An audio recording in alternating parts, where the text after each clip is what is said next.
Hello, ladies and gentlemen, and welcome again to Syriana Analysis. Thank you for tuning in tonight on this channel. If you're here, you're at the right place to read and follow with me quality news and quality analysis about the recent geopolitical conflicts. And today we're going to focus on the Iranian retaliation in Iraq and in Syria, striking specific targets. The Iranian side says that they have targeted Mossad headquarters in Iraq, and in Syria, they say they have targeted ISIS hordes who have planned the recent terrorist attack in Iran.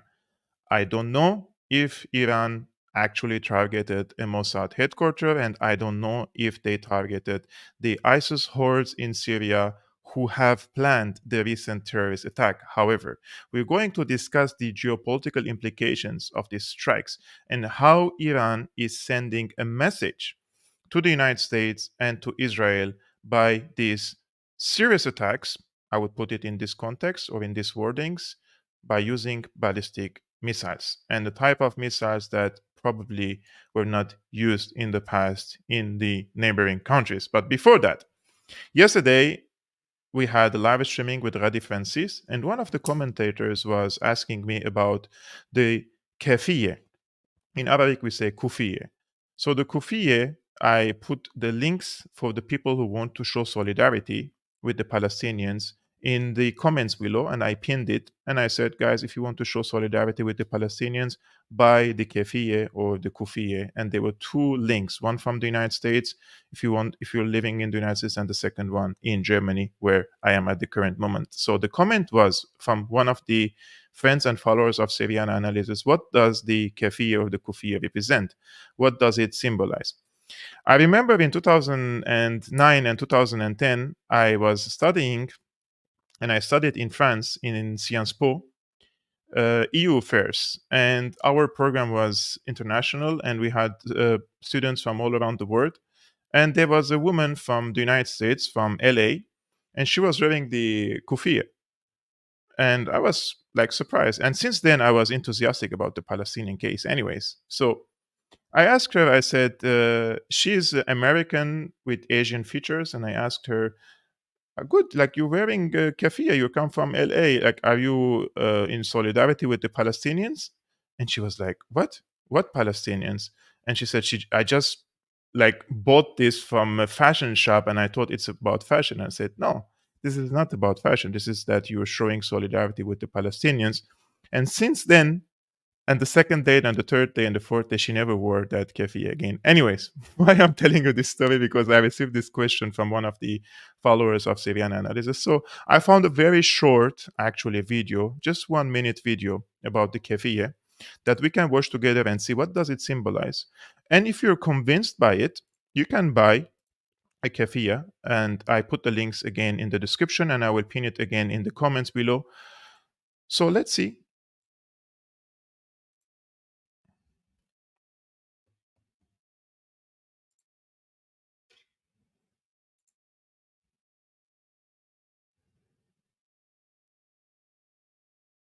The significance of the Keffiyeh.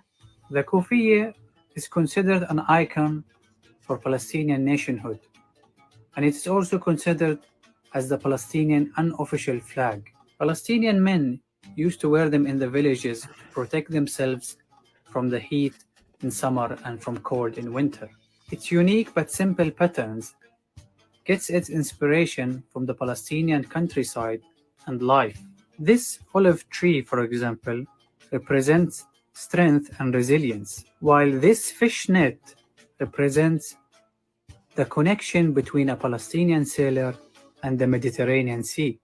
This piece of garment had stood the test of time and transcended religion, gender, and nationality. Nowadays, we could see human rights activists, anti-war protesters, sports stars, and celebrities wearing it.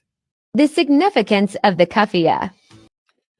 So, as you can see, guys, this is the what does it symbolize? It doesn't have any military connotation, because the follower who asked me this question, he said, I support the Palestinians, but I'm anti-war and I don't like to wear something that is probably giving an impression that you're for armed struggle or something. So it doesn't, that's not the connotation at all.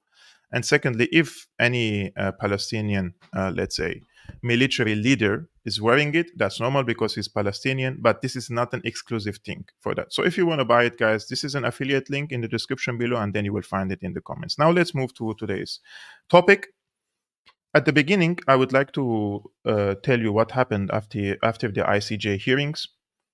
The first day of the ICJ hearing, right, when the South African side presented all the evidence that they have linking between the words and the actions, the words of the officials, of the Israeli officials, and the actions of the Israeli soldiers on the ground. And the evidence was damning. And I think the Israelis felt that and the Americans felt that. So instead of waiting for the second day so that Israel presents its defense, what did the Americans do in this regard? They attacked Yemen on the same night that South Africa presented its evidence to the International Court of Justice. So what does this attack on Yemen represent? What type of signal it is sending? The first message, they're sending a signal to the global south that they don't care at all about the consensus in the global south to save the Palestinians in the Gaza Strip. And they're telling them that, as we say about the Palestinians that they are human animals, we consider you also human animals, and your opinion doesn't matter for us. We are here to save the Israeli side on the expense of the Palestinians. And therefore, this is the second message here comes, which is the US and Israel are one. Like, this blockade of the Yemeni side is on the Israeli cargo ships, right? It's not on American or British cargo ships. However, when the Americans and the Brits come and bomb Yemen, what kind of message does this send? It sends the message that the United States approves on the actions of the Israeli soldiers and army in the Gaza Strip. And it sends the signal that if Israel is in trouble, then the Americans will come and intervene on behalf of Israel. Therefore, all this talk about that the Americans are somehow unwelcoming or they are opposing the Israeli side in its inhumane behavior and atrocities in the Gaza Strip is untrue. So the Americans come in support of Israel, the Brits come in support of Israel. I just mean their governments, right? So this is the signal. And I made a very short video actually about this case. It's 2.5 minutes video. I'm going to post it tonight on X, edited, because I do also video editing. I post them exclusively on X. So if you want, you can follow me on X. I post short analysis on X, not like here long podcasts. The evidence presented by South Africa at the International Court of Justice is irrefutable and damning. The African country cited the genocidal statements of Israeli officials, including of the Prime Minister, and linked these words to the actions of Israeli soldiers in Gaza. It was very difficult for the Israeli defense team to argue against it. Therefore, Israel resorted to a mixture of whataboutism, playing the victim role, and attacking the credibility of South Africa and the jurisdiction of the International Court. If you wanted to know how the US and Israel perceived the mounting evidence presented to the court, nothing shows you better than the bombing campaign of Yemen after the first day of the court hearings, a desperate show of strength to divert attention from the trial of Israel. The American response to the legal action was to escalate in the region to defend its Israeli ally and lift the maritime blockade imposed by the Yemenis, who say it will not be lifted until the Israeli carpet bombing stops on Gaza. In fact, one may argue the Yemenis are abiding by the Genocide Convention, which urges the nations to prevent genocide because inaction may mount to complicity. American officials need to understand something important. We are not in the 1990s or 2003. The times have changed, and the people of the region are emboldened and determined, more than ever, to end American supremacy over the region, which lived endless wars due to the US divide and conquer strategy. The people of the region know this desperate bombing of Yemen is a sign of weakness, and it is exposing the US to the world as a vicious and lawless empire. No amount of bombs and warships will scare them from liberating themselves from foreign imperialism. Eventually, the US will find itself isolated from a vital region, and important countries that used to be strategic allies of Washington, such as Saudi Arabia, will slowly but surely move to other economic blocs and adopt different security architecture. The US has exposed itself to hundreds of millions of Arabs and Muslims with the unconditional support of Israel in its onslaught against the Palestinians in Gaza, and that is why the psychopaths in Washington, D.C., such as Lindsey Graham, are calling for bombing Iran to stop the reconciliation in the region and its economic growth. But you know what? This time is different. So I hope the sane people in the US, if any left, join the region as a partner, because the alternative is flaring up the entire West Asia where no one will emerge victorious. I'm Kevork Almassian of Syriana Analysis, and you're watching this video exclusively on X.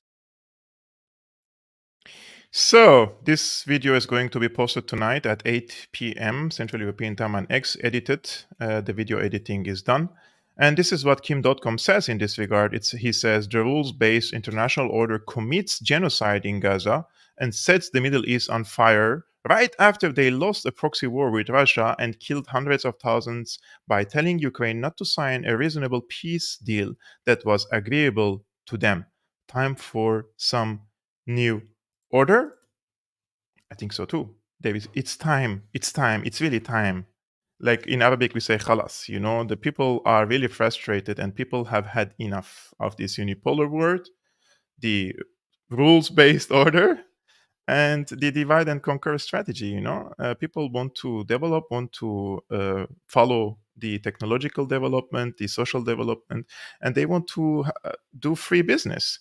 Like the Brits come and bomb Yemen, and David Cameron the other day posted on Twitter. He said, "Yeah, we are here to protect the free trade. You know, international free trade."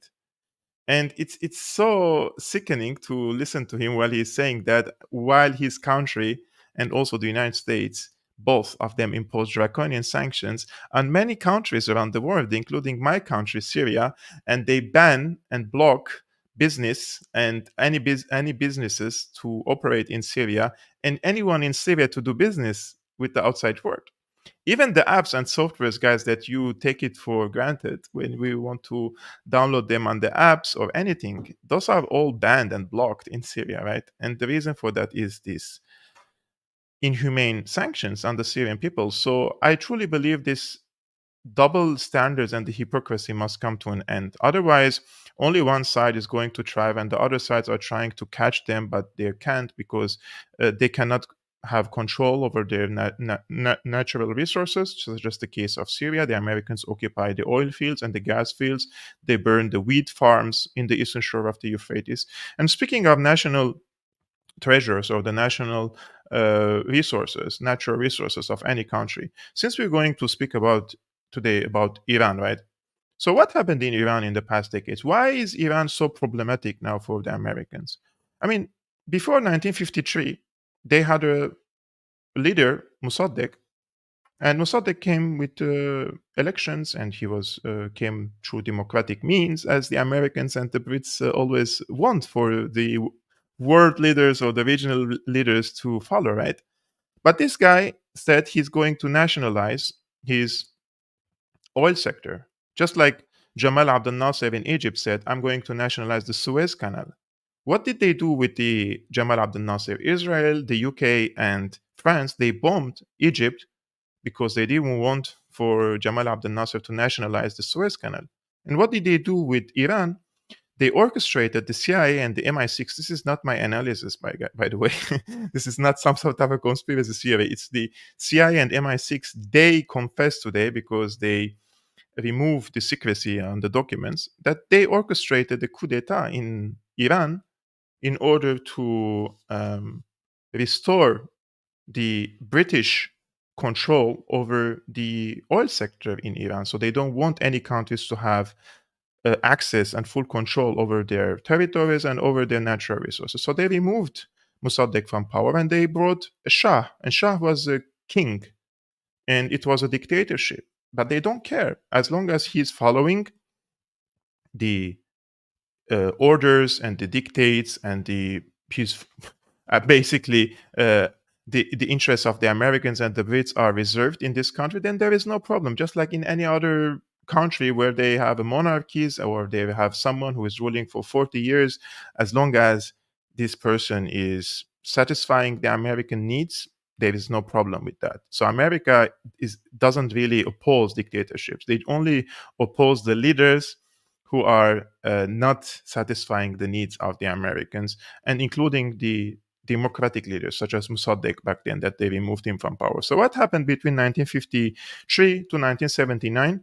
The people were frustrated. There was a dictatorship and their natural resources were taken over by the corporations in their countries, especially multinational corporations, the British corporations. So they were growing sentiments against the Americans and against the Brits in the country. And this growing hostility against the Americans and the Brits has led into the Islamic Revolution in Iran. So many people say, "Oh, Iran is an Islamic country, etc., etc." Yeah, like I personally, I wish that Iran was not like an Islamic country or just a constitutional right under civil constitution. But this is what they elected, and this is what they have chosen, and this was a reaction on the injustice inflicted upon them. So I don't come and intervene in the Iranian affairs and I tell them I don't like your rule, how you're ruling your country, and then you have to free this and free that. No, this is their country. When the people want, like in the 1979, they rose against the previous government and they removed it from power. And don't underestimate the power of the Iranian people. If the Iranian people want to remove the current rule, they would do it. So as long as the majority is satisfied with it, that is their internal issue. So we don't intervene in that. In any ways, in 79, the Khomeini came to power, and now we have the Khamenei. But there are elections in Iran. But this was the formula why the Islamic State has been established in Iran, because of the previous rule under Shah, which was a puppet for the United States. Now, when Khomeini came to power, the Americans, because as I told you, they lacked the divide and conquer strategy, they helped Saddam Hussein to come to power. They didn't bring him like directly, but they helped him to come to power. And what happened is they brought these two sides against each other to destroy both important, strong countries.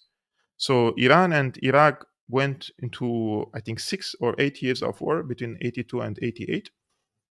And even Saddam used chemical weapons against the Iranians. This was horrendous, right? So the Iranians, when they came out of this war, they learned the lesson that they were not going to survive in this region. And the Americans are going to try to remove them, whether through coup d'etats or through proxy wars. So they started developing their nuclear program. And the nuclear problem, they never built a nuclear weapon. But the enrichment of the uranium is always sensitive issue, right? They just like develop it or enrich it to a level that they can now create a nuclear weapon, and then the Americans come and they want to try to use diplomacy to decrease the enrichment. And there was a very good deal between Iran and the West, with also the Russian and the Chinese presence. But Trump, when he came to power, he just, after the United States signed it, they just abandoned it. So this also gives you the impression that the United States is not a reliable partner for anyone. Like when you sign on a treaty with any other country, the next president could come and just, So now Iran has, since the nuclear program, they created some sort of a deterrence, right? So the Americans are not really able to attack Iran. But what the Iranians did in the region in the past at least 2-3 decades, they didn't go and wage wars. They just tried to create a network of allies in the region. Of course, one could argue and speak and say, are those proxies or not? I call them allies. From my experience with Syria, Syria is an ally with Iran.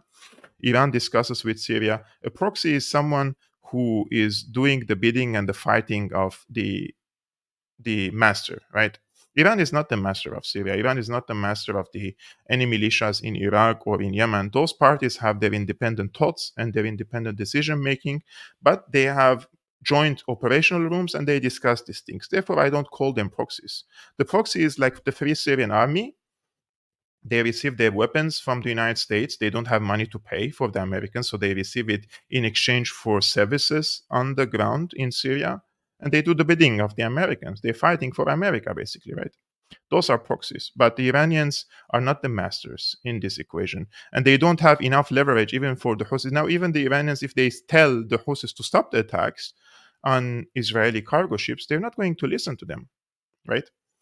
Therefore, Iran has adopted a strategy of this small grabbing of land, but not land in the sense, but small grabbing of influence, like in different places in the region: Lebanon, Syria, Iraq, Palestine, and Yemen. And they have a huge network of friends and allies in the region.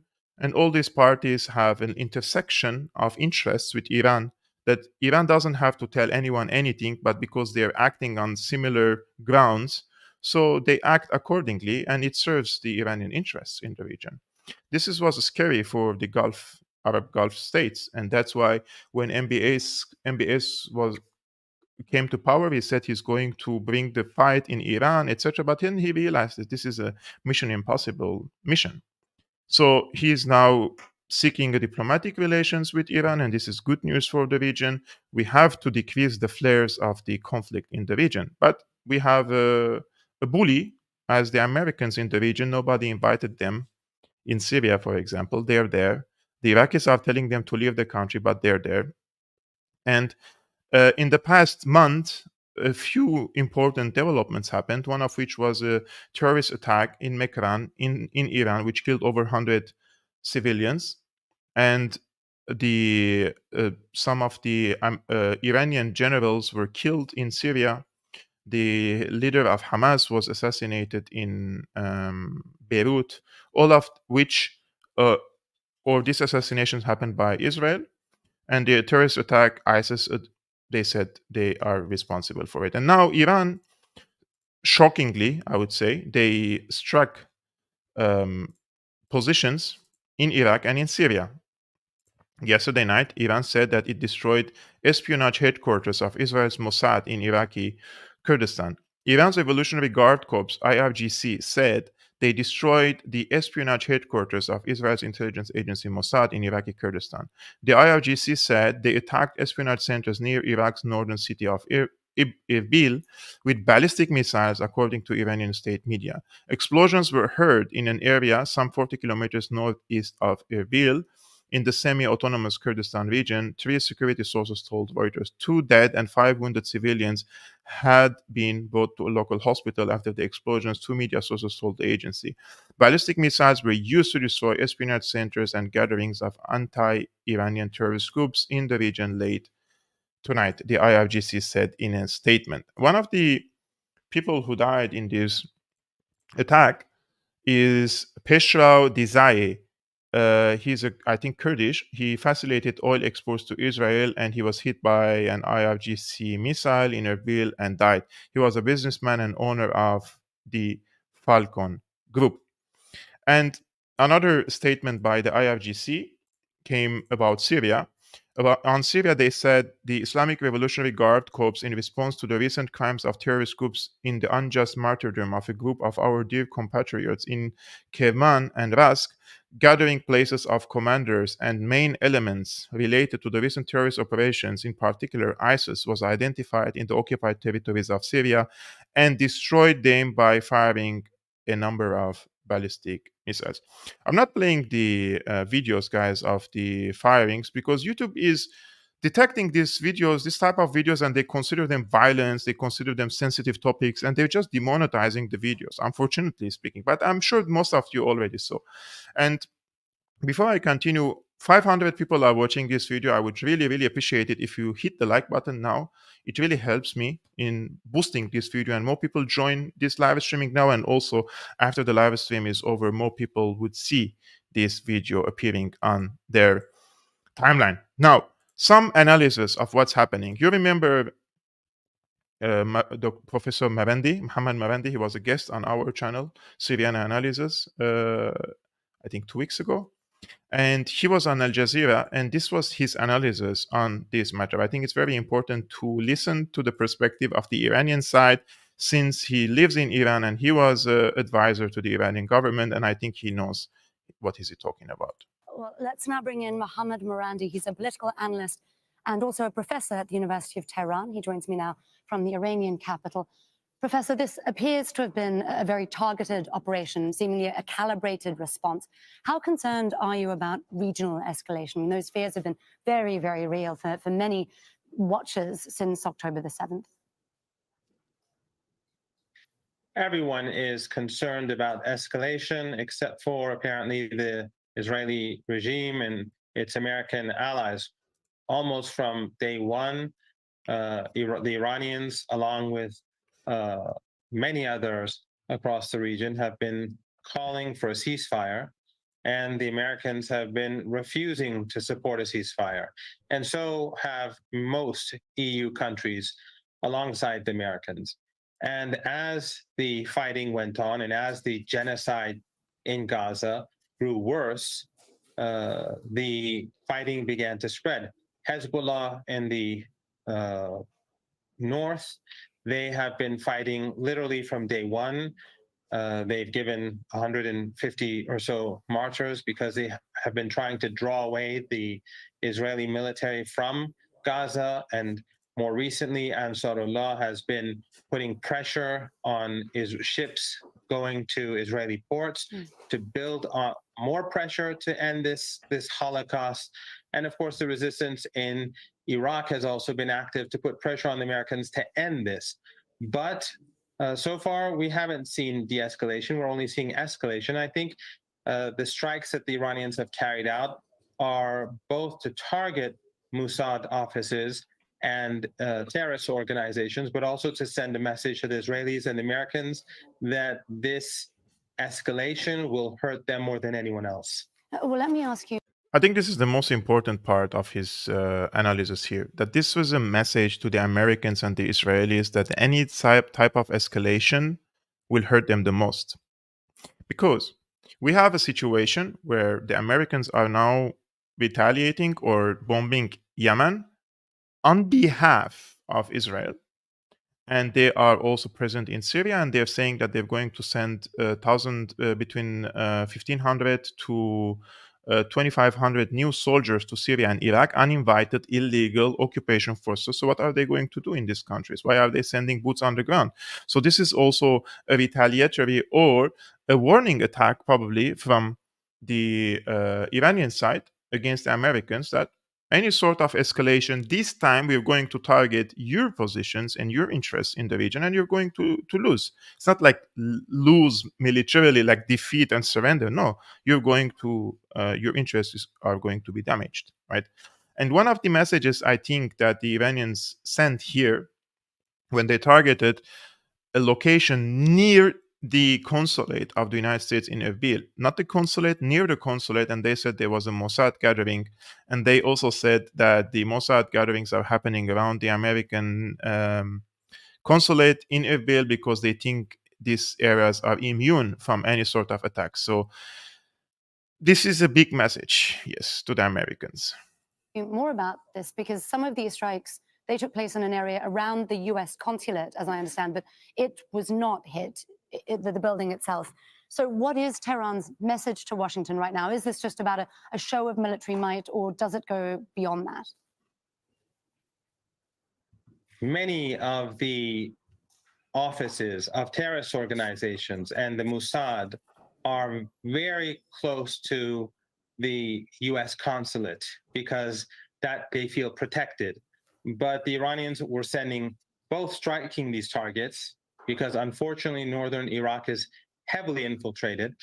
They were both striking these targets, but also they were telling the Americans, they were sending a message that our missiles are very precise and we're not afraid to target these offices, these bases near your buildings. Again, I think it's both to strike at these terror groups and those linked to the Mossad, but also telling the Americans that Iran has tremendous power and that if we want stability in this region, if we want the oil markets to be stable, if we want the economy across the globe to grow, this ceasefire has to be put in place. Well, as we were just hearing from Dorsa, this was Iran's Revolutionary Guard themselves, not an Iranian proxy as we've seen before. Should we read anything into that?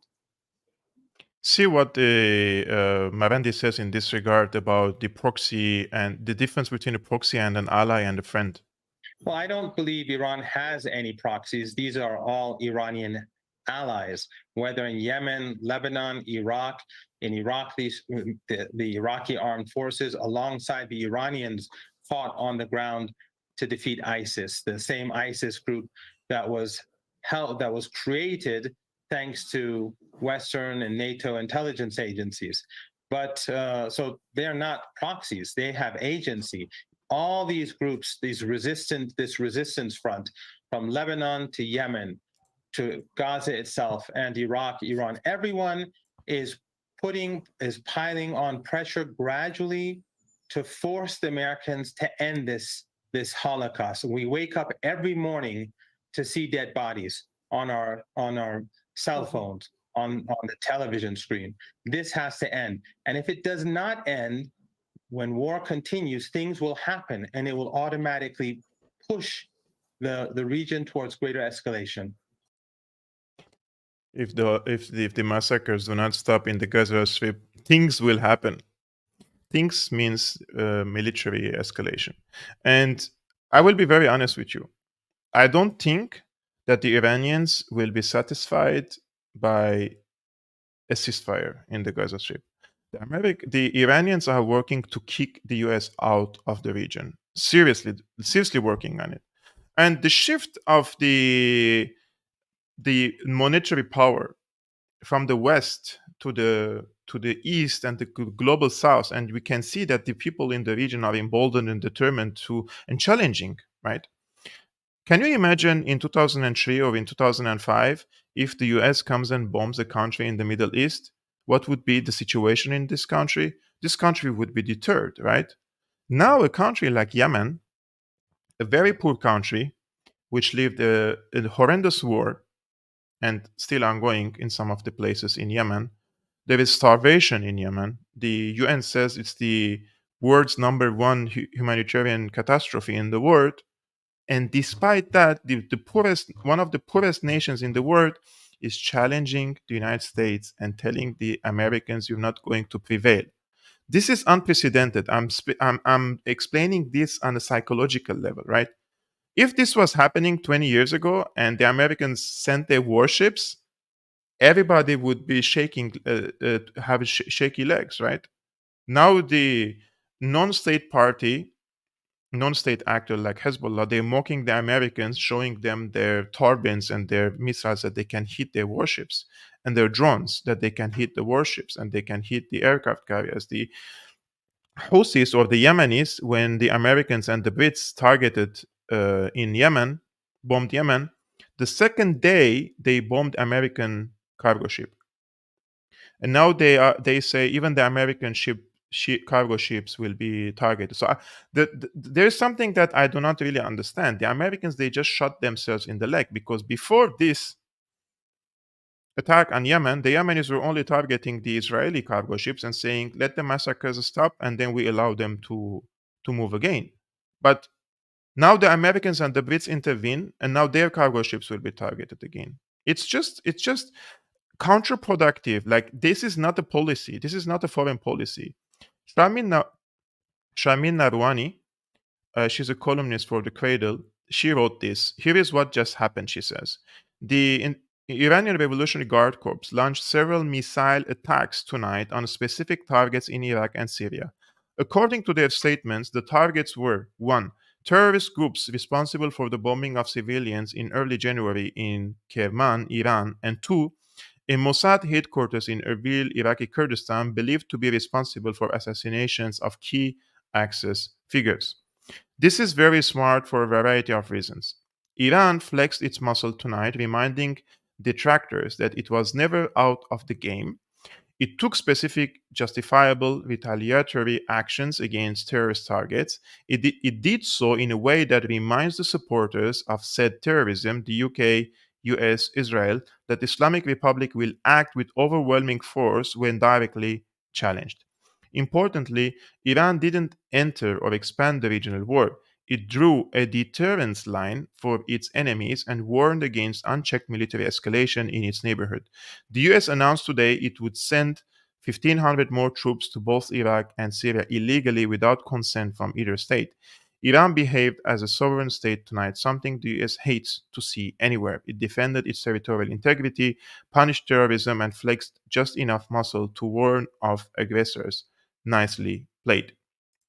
I agree with you on the nature of the attack, that Iranians were specific in their targets, and they said we attacked ISIS cells in Syria. Those were responsible for the Kerman terrorist attack. And they also attacked Mossad headquarters, according to them. Of course, this is the narrative, right? that they say. But by doing so, they're also sending the impression or creating the impression that the Mossad and the ISIS are being hit at the same night together. Are they working together? Do they have any links together? What's happening there, right? This also gives different impression to the outside world. I mean, you know my opinion about ISIS. I'm highly confident that the Americans, they just moved the chests of the ISIS hordes in Syria and Iraq, right? And they turned them against the enemies of the United States. This is a really long history. I explained it many times on Syriana Analysis, but this is what happens.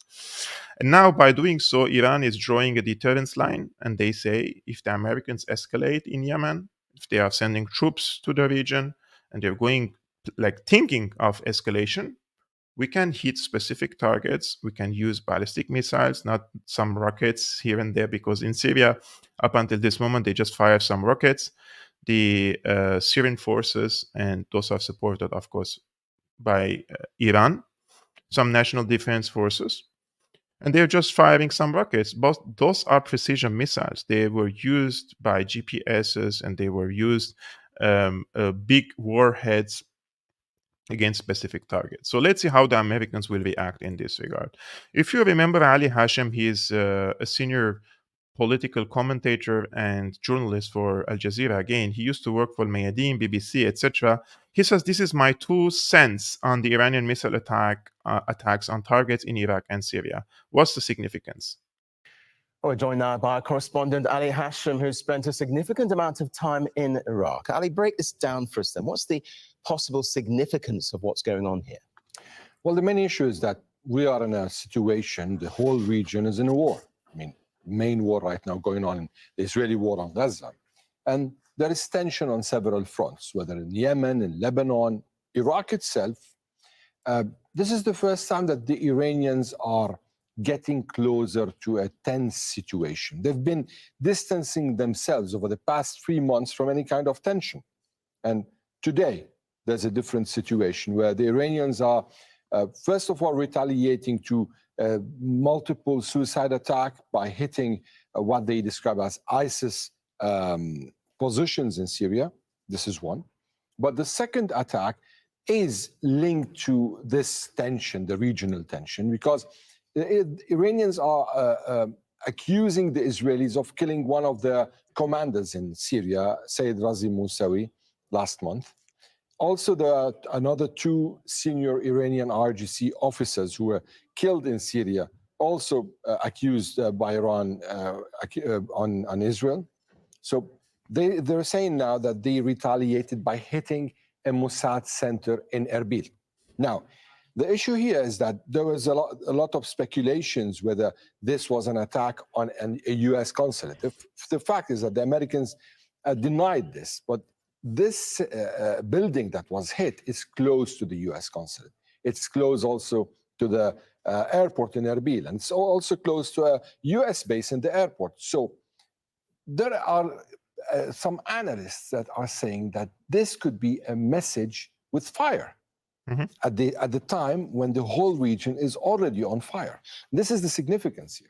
And with that, this is a message with fire to the Americans and to the Israelis. This is exactly in line with my analysis and with how I interpreted and understood this attack. And those are, in my opinion, respectable or respected analysts and journalists in the region who understand the nature of the Iranian foreign policy, security policy, and how would they react in such a situation, and what kind of message are they trying to send, and what significance does these attacks or do these attacks have.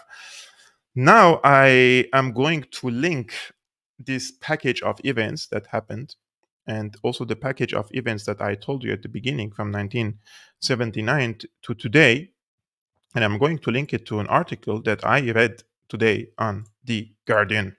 So just bear in mind, the author is anti-Iranian. The author is not a friend of Iran, but he is explaining to us from his perspective, how does he think, why does he think that the US is not the biggest power in the Middle East anymore? Iran is the biggest power in the Middle East. He says the fact the US, backed by Britain, was obliged to use force in response to trade strangling Houthi attacks on Red Sea shipping reflects an unpalatable reality. Washington's political leverage is waning, its diplomacy ineffectual, its authority scorned. The dominant power in the Middle East is no longer the US, Western aligned Egypt, Saudi Arabia, or even Israel. It is the Houthis' main ally, Iran. It's facile to talk of winners and losers amid the terrible Gaza slaughter, which the Houthis say triggered their campaign. Yet, strategically speaking, it's clear who is coming out ahead in this crisis. Fighting by proxy, Iran's standing is reinforced by each Palestinian casualty, Hezbollah missile, Iraqi and Syrian bombing, and Houthi drone. US President Joe Biden alienating global and much American opinion by rashly pledging unconditional support to Israel after the Hamas atrocities and vetoing UN ceasefire plans. His Middle Eastern policy looks outdated and out of touch. The US never popular in the Arab world, but was tolerated as a necessary evil. But that is no longer the case. Non-Arab Iran is in the driving seat now. Israel too has suffered a strategic wake-up call since 7 October, although its more extremist politicians still don't get it. Gaza's horrors have permanently changed for the worse. How the country is viewed, witness the unprecedented genocide allegations levied in The Hague. As this is gravely for Iran's aggressively authoritarian regime, the mullahs have three principal foreign policy aims. So, what are the foreign policy aims of Iran according to the author? One, to push the US, satanic foe of the 1979 revolution, out of the Middle East. Just like I told you at the beginning of the show, they will not be satisfied by a ceasefire in the region. They want for the US to leave the Middle East. The second goal, maintain regional preeminence, true. And three is to strengthen key alliances with China and Russia, true. And four, Israel's destruction, real or rhetorical, is a fourth. I will just say something about this case. And I hope that everyone understands me correctly here. What will happen to Israel if the United States withdraws from the region is that the Israelis will lose a strong ally in the region, a strong security partner and military partner in the region. And if the United States withdraws from the region in order to reshuffle its priorities and try to go a little bit into isolationism in order to spare its energy, its finances, so that they can do a comeback in the future, in my opinion, Israel doesn't have all the pillars for survival. They don't enjoy the pillars of survival. There are so much arguments that say Israel's survival depends on outside aid and outside support. They don't have an internal strength tools to survive. Most of their survival means are external and foreign. So if I'm saying the United States loses its leverage and trying to withdraw, whether from the Middle East or in any other places from the hotspots, the geopolitical hotspots, I believe that Israel then will be in a serious trouble. And then the Iranians, like this rhetoric, we're going to destroy Israel, this and that. This is just for popular consumption, right? You will see naturally that Israel will lose its position in the region. I'm not saying it will disintegrate. I don't know if that's going to happen or not. What I'm saying is Israel is not going to be a strong power in the region if the United States loses its position as a superpower, because many people, historians, say that Israel is a product of foreign imperialism in the region, British and American.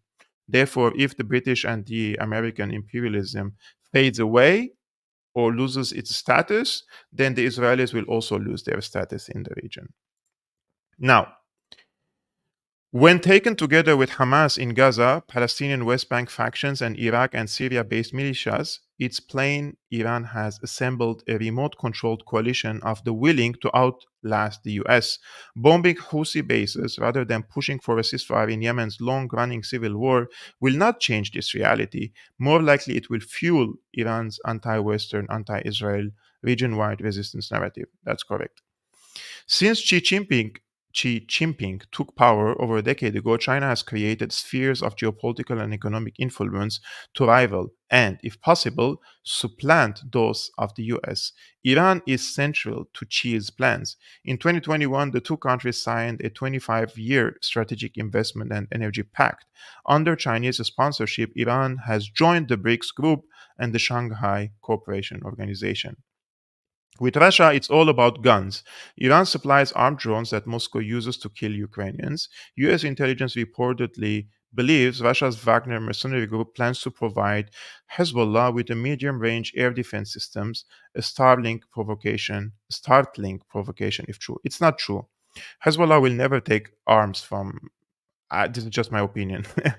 I don't think Hezbollah will take any weapons from the Russians directly. Then the Russians will not give to Hezbollah weapons in this way. They just supply this to Iran or to Syria, and these weapons come eventually to Hezbollah. Iran's outlawed nuclear weapons related enrichment program is reportedly advancing rapidly, another own goal attributable to Trump's trashing of the 2015 UN backed counter-proliferation deal. Biden hoped to revive it but has given up. Russia and China are no longer on side. Israel's worst nightmare, an Iranian bomb, may be closer than ever. Yes. After 45 years of trying, Iran is finally the big kid on the block. Sanctioning, ostracizing, and threatening Tehran hasn't worked. The US, Britain, and Israel face a formidable opponent, part of a triangular global alliance backed by powerful militias and economic might. A fresh diplomatic approach is urgently needed if a wider conflict is to be avoided. I totally agree with this last conclusion of the author. However, what misses or what lacks in these articles, in my opinion, of these analysts, they always see it from the perspective of the Americans and the Brits. They don't tell you the mistakes of the Americans and the Brits as much, and they don't detail it. One of the analysis that I saw recently is by Emmanuel Todd. He is a French historian, and he's explaining why the U.S. is we are witnessing the final downfall of the West. He says, why does he think that the Americans are losing their status? So I'm not going to read everything, but I will start from here. He says, today, symmetrically, the recent collapse of Protestantism in the US has set in motion an intellectual decline, a disappearance of work ethic, and its substitution by mass greed. Official name is neoliberalism. After the rise of the West comes its downfall, he says. This analysis of the religious element doesn't denote any nostalgia or moralizing lamentation in me. It is a historical observation, he says. I emphasize the industrial deficiency of the United States with the revelation of the fictitious nature of the American GDP. I deflate this GDP and show the root causes of industrial decline, the inadequacy of engineering training, and more generally, the decline in educational levels. The US GDP is a bubble, he says. The fixation of the Western middle classes on transgenderism raises a sociological and historical question. To constitute in the social horizon the idea that a man can really become a woman and a man is to affirm something biologically impossible, it is to deny the reality of the world. It is to affirm the false. Trans ideology is, therefore, in my opinion, one of the flags of this nihilism that now defines the West, this drive to destroy not just things and humans, but reality. The collapse of Protestantism in the US has caused a decline in the level of education, the disappearance of religion. Americans don't go to church anymore, they don't believe in God anymore. There is a powerful nihilistic impulse in the US, the search for war and violence. This is a lost society without meaning. that provokes or fans conflicts everywhere in the world. Something important has happened in the West, the transition from liberal democracy to liberal oligarchy. France doesn't exist because it is now aligned with the United States. The Americans' obsession is to prevent the cooperation between Germany and Russia. This is American leaders' terror, but it's going to fail because the West is going to lose. It's reality that is going to win. The best thing that could happen to Europe is the retreat of the United States. The West is on an aggressive trajectory. The American ruling class is devoid of morality. It has no more religion. All that remains with it is an obsession with money and war and the kind of enjoyment at creating a mess all over the world. Guys, do you see this sentence here? The best thing that could happen to Europe is the retreat of the US. I'm very grateful that someone translated this part to English from French. Let's see together what he says in this regard. It's very, very important, in my opinion, that is coming from a French historian. L'une des obsessions des Américains, c'est d'empêcher, depuis le début, je pense que c'est ça les véritables objectifs stratégiques des Américains, c'est empêcher la coopération de l'Allemagne et la Russie. Au stade actuel, un rapprochement Allemagne-Russie, c'est la terreur des géopoliticiens américains. Mais ça va rater parce que la guerre va finir par cesser. Si je vous comprends bien, la Russie va finir par gagner. Mais c'est pas la Russie qui gagne, c'est l'Occident qui perd, et c'est la réalité qui va gagner. La réalité, c'est que on n'est pas à l'époque de la guerre de 14. À l'époque de la guerre de 14, ou à la veille de la guerre de 14, on était dans un monde de nations en expansion démographique.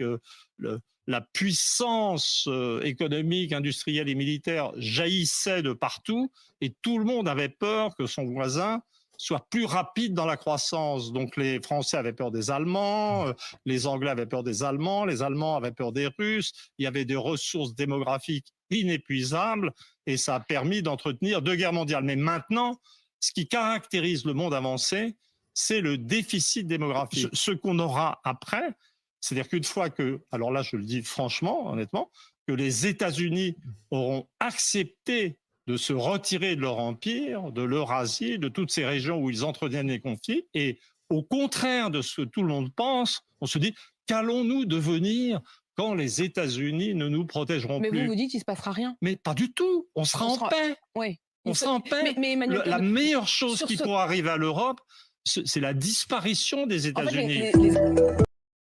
The best thing that could happen to Europe is the withdrawal of the US from the continent. What do you think about this intervention of the French historian, guys? Please let me know your opinions. If you agree with him that the withdrawal of the US forces or the US from Europe will bring peace to the continent, and Germany and Russia will get a harmonized relationship, and this will lead into prosperity again in the continent. And we're watching 700 people, guys. I really appreciate you all. Please hit the like button. It really helps me with the algorithm of YouTube, as this channel is always suppressed because we speak about sensitive cases, and YouTube tries to always suppress such topics, and especially when it comes from an alternative channels like myself, because I don't belong to the mainstream. Now I'm going to finally link this final video that we watched of the French historian to an article published just this week by Jeffrey Sachs, right?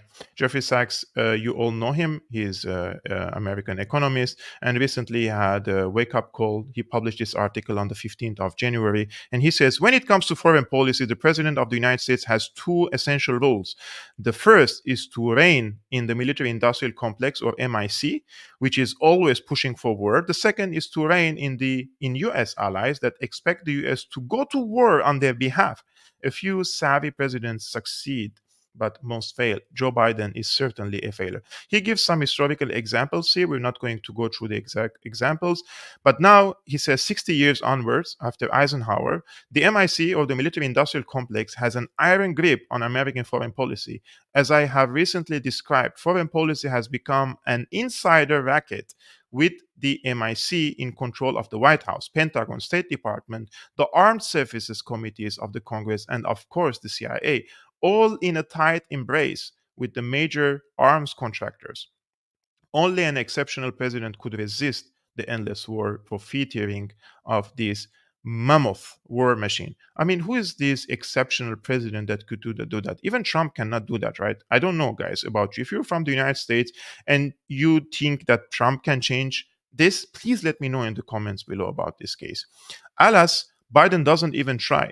Throughout his long political career, Biden has been supported by the military industrial complex and has in turn enthusiastically supported wars of choice, massive arms sales, CIA-backed coups, and NATO enlargement. Biden is seeking an additional $50 billion and emergency supplemental funding for America's defense industrial base to keep shipping munitions to Ukraine and Israel.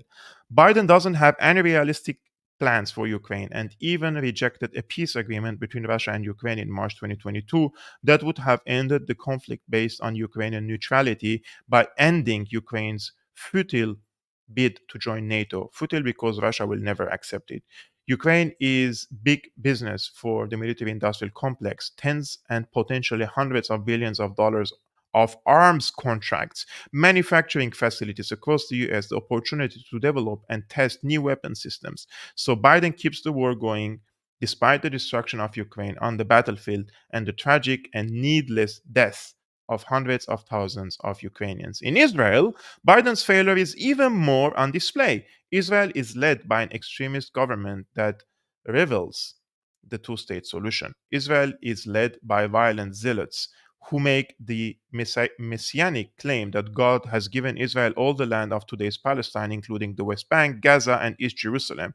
These zealots therefore insist on political domination over the millions of Palestinians in their midst or their annihilation or expulsion. Israel now faces highly credible charges of genocide at the International Court of Justice in a case brought by South Africa. The documentary record presented by South Africa and others is as clear as it is chilling. Israeli politics is not the politics of pragmatism and certainly not the politics of peace. It is the politics of biblical apocalypse. Biden nonetheless provides Israel with the munitions to carry out its massive war crimes. Instead of acting like Eisenhower and pressing Israel to end its slaughter in contravention of international law, including the Genocide Convention, Biden continues to ship munitions, even bypassing congressional review to the maximum extent he can.